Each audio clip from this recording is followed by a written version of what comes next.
After a big launch, it is normal for a few refunds to roll in. But if they pile up too quickly, your processor might see it as a red flag and start reviewing your account.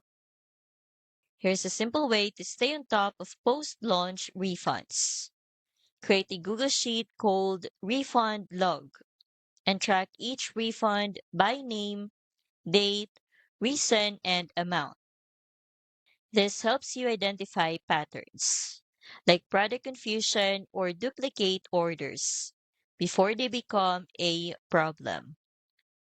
But even with careful tracking, processors can still flag accounts when refund activity jumps suddenly after a launch.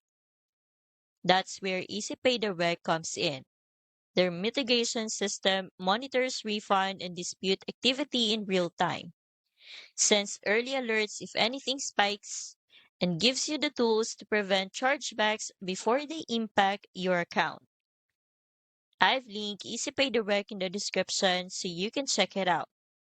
With built-in monitoring and prevention tools, you can stay protected even when refunds temporarily rise. Refunds are part of doing business, but they shouldn't risk your merchant account.